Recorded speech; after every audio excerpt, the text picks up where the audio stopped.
Again दोस्तों, आज की कहानी का नाम है स्वेप्ट अवे। कहानी शुरू होती है एम्बर नाम की औरत से जो कि एक अरबपति है, लेकिन उसे हमेशा से अपने पैसों पर घमंड रहा है। वो अपने से छोटे लोगों को ज़रा भी इज्जत नहीं देती और यही वजह है कि उसकी ज़्यादा किसी से बनती नहीं है।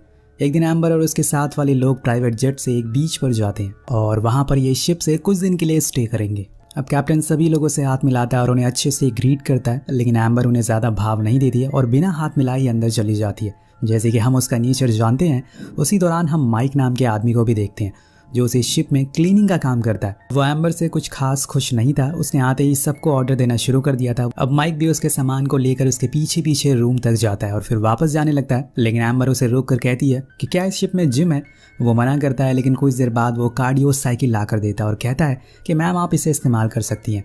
अब ये बात एम्बर को बहुत बुरी लगती है, क्योंकि पहली बार जब उसका किसी ने मजाक उड़ाया था वो उस पर बहुत चिल्लाती है और धमकी भी देती है कि वो उसे इसे काम से निकलवा देगी, लेकिन माइक उसे कुछ नहीं बोलता क्योंकि वो थोड़ा समझदार था। इसके बाद वो लोग शिप से थोड़ी दूर पर जाते हैं और वहाँ ड्राइविंग करने आए थे, लेकिन एम्बर नहीं करती क्योंकि उसे पानी से डर लगता है। वो माइक को अपने साथ बैठने को बोलती है। वापस आने पर वो सभी लंच करते हैं, लेकिन यहाँ भी एम्बर के नखरे खत्म नहीं हो रहे थे। वो कहती है कि लंच बहुत ठंडा है, इसे और गर्म करके लाओ, लेकिन आज चीज़ें अब माइक के सर से ऊपर जा रही थी और इसीलिए वो गुस्से में आकर जितना भी लंच होता है वो उसके ऊपर फेंक देता है और बाद में उसी भी उठाकर समुंदर में फेंक देता है। लेकिन तभी एक चुटकी बजती है और वो हकीकत में आता है ये बस उसका एक वहम था।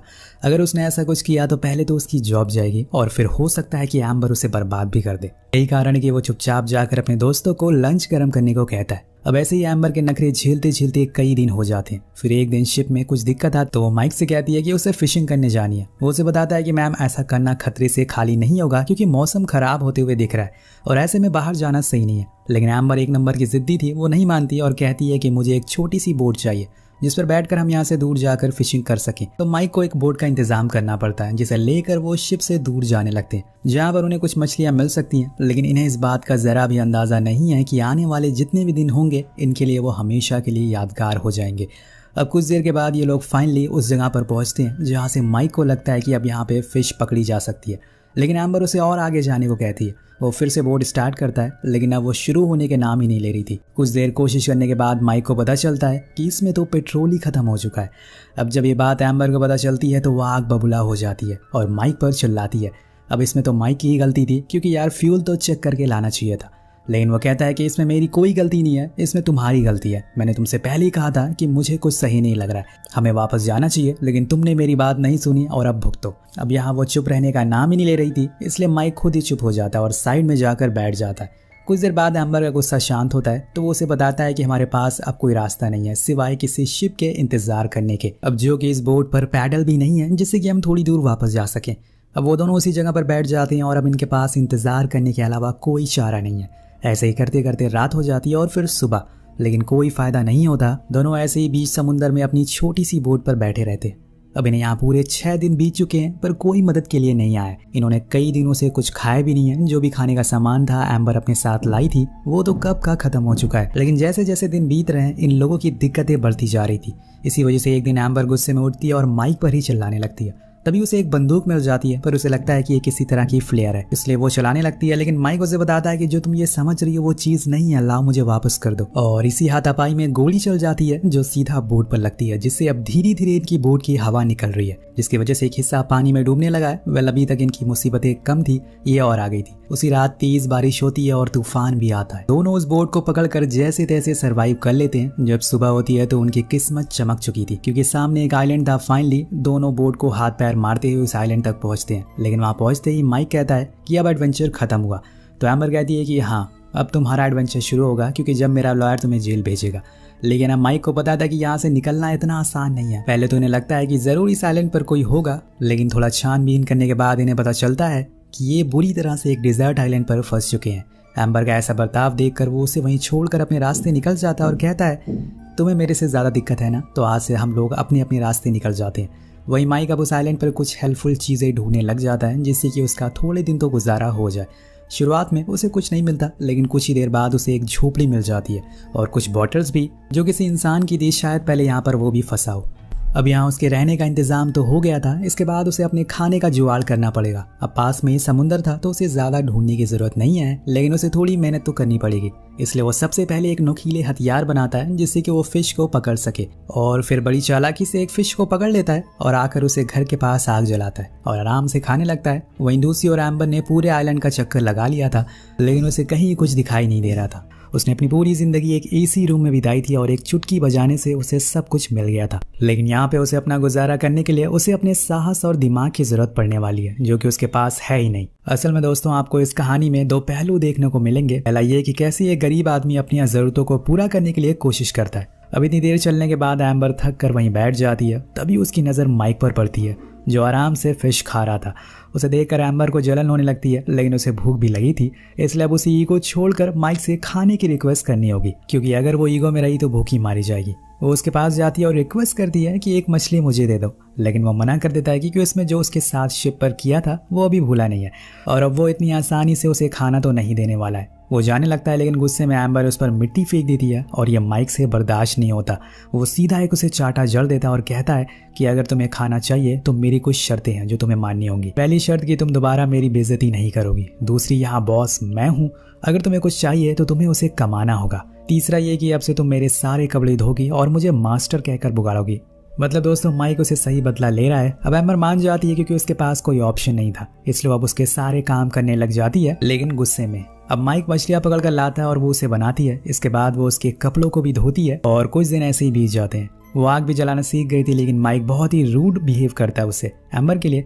वो उसे ना तो घर में सोने देता है और ना ही सही से कुछ खाने को देता है। माइक कहता है कि अगर तुम्हें सोना है तो मेरे बेड पर सोना होगा। एम्बर भी कम नहीं थी, वो कहती है कि मैं किसी जानवर के साथ सो लूंगी, लेकिन तुम्हें किस कभी नहीं करूंगी। अब यहाँ सिचुएशन थोड़ी उल्टी होने लगती है। माइक का बिहेवियर ज्यादा रूडली होने लगा था, पर पूरे आइलैंड पर बस वही दोनों अकेले ही थे, इसलिए उन्हें मजबूरन एक दूसरे से बात करनी पड़ती है, जिसकी वजह से उनके बीच में एक अंडरस्टैंडिंग होने लगती है। एक दिन दोनों ऐसे ही मछलियां पकड़ रहे होते हैं, उसी दौरान माइक उसके करीब आ जाता है और कहता है, अब वो अपनी सारी हदों को पार कर देता है और उससे बदतमीजी करने लगता है, लेकिन फिर रुक जाता है क्योंकि माइक को यहाँ पर एम्बर से सच्चा प्यार हो गया था। वो बस दिखाना चाहता था कि ईगो हर किसी में होता है, लेकिन अपना ईगो, अपने घमंड को अपने नीचे वाले लोगों पर नहीं निकालना चाहिए। और फिर वहां से चला जाता है, जिसके बाद एम्बर को समझ आता है कि वो वैसा नहीं है जैसा कि वो उसे समझती है, इसलिए वो उसके पास जाकर उसे माफ़ी मांगती है। वो भी उसे पसंद करने लगी थी। उस दिन के बाद से वो दोनों काफ़ी अच्छे दोस्त बन जाते हैं और सारे कामों को आधा आधा करके बांट भी लेते हैं। लेकिन यहाँ एम्बर को कहीं ना कहीं ये समझ आ गया था कि बस पैसा ही सब कुछ नहीं होता, और उन पैसों ने ही उसे घमंडी बना दिया था। अब दोनों हर रोज अपने दिनों को अच्छे से जीना शुरू कर देते हैं। दोनों एक दूसरे के काफी करीब भी आ चुके थे। कहीं ना कहीं एम्बर को माइक पसंद आने लगा था। वो उसे कहता है कि तुमने उस दिन मेरी कितनी बेइज्जती करी थी। एम्बर बताती है कि हर चीज़ के पीछे एक वजह थी। मेरे हस्बैंड के साथ मेरा डिवोर्स होने वाला है, जिस वजह से मैं बहुत ही इरिटेट हो चुकी थी और सभी के ऊपर चिल्ला रही थी। और ये बताते हुए वो रोने लगती है, तो माइक उसे फिर से संभालता है। इसके बाद से यहाँ पर उनके लिए एक नए जीवन की शुरुआत होती है। लेकिन एक दिन जब एम्बर लकड़ियां ढूंढ रही थी, तभी उसे एक क्रूज दिखाई देता है, एक शिप दिखाई देता है जो किनारे पर ही खड़ी थी। वो पहले तो आवाज़ लगाने की सोचती है, लेकिन बाद में रुक जाती है। उसे शायद अब वो दुनिया पसंद नहीं है जहाँ सिर्फ पैसों का मोल है, इसलिए उसने यही रहने का फैसला कर लिया है। लेकिन तभी वहाँ माइक आता है और उस क्रूज वाले को बुलाने लगता है, पर एम्बर उसे ऐसा करने से रोकती है और कहती है कि माइक प्लीज़ चुप रहो। माइक कहता है कि लेकिन तुम ऐसा क्यों कर रही हो? तुमने कहा था कि तुम मुझसे प्यार करती हो, मुझे प्रूफ चाहिए। एम्बर कहती है कि मैं आज तक इससे पहले कभी इतनी खुश नहीं थी, इससे ज्यादा प्रूफ मैं तुम्हें क्या दूं? मुझे वापस नहीं जाना है, मैं नहीं चाहती कि हर रोज मुझे कोई जज करे। माइक कहता है कि अगर तुम मुझसे प्यार करती हो तो दुनिया में कहीं भी प्यार करती रहोगी। एम्बर उसे समझाती है कि अगर हम उस दुनिया में गए तो हम लोग अलग हो जाएंगे, प्लीज़ ऐसा मत करो, मुझे तुम्हारे साथ रहना है, आई लव यू। लेकिन माइक बार बार कहता है कि मुझे प्रूफ चाहिए, मैं जानता हूँ कि तुम बदल जाओगी। खैर, अब ये लोग उस क्रूज पर बैठ जाते हैं और इस बारे में एम्बर के हस्बैंड विकी को भी बताया जाता है, तो वो भी फौरन पोर्ट पर आता है एम्बर को लेने के लिए। लेकिन जब वो माइक को जिंदा देखता है तो उसे थैंक यू कहता है, क्योंकि उसने उसकी वाइफ को इतने दिनों तक बचा कर रखा। लेकिन यहाँ माइक एम्बर को देखकर एक हल्की सी स्माइल देता है और फिर वहां से चला जाता है। शायद उसे ये पता चल चुका था कि अब वो दोनों साथ नहीं हो सकते, या फिर उसने यहाँ आकर गलती कर दी। ये सब तो उसे आगे जाकर पता चलेगा। अब यहाँ से वो एक बार में जाता है, लेकिन तभी वहाँ पर एक आदमी आता है जो विकी का आदमी था। उसके हाथों में पैसों से भरा हुआ बैग था जो विकी ने दिया था माइक को देने के लिए। ये एक तरीके का इनाम था, क्योंकि उसने उसकी वाइफ की जान बचाई थी। लेकिन माइक उस आदमी को धक्के मार कर वहाँ से भगा देता है, पर लेकिन वो आदमी बैग वहीं छोड़ देता है और जब माइक उसके खोलता है तो उसमें पैसे भरे हुए थे, जिसे लेकर वो जाने लगता है। पर बीच में उसकी नज़र एक शॉप पर पड़ती है जहाँ पर काफ़ी सारी एक्सपेंसिव रिंग थी।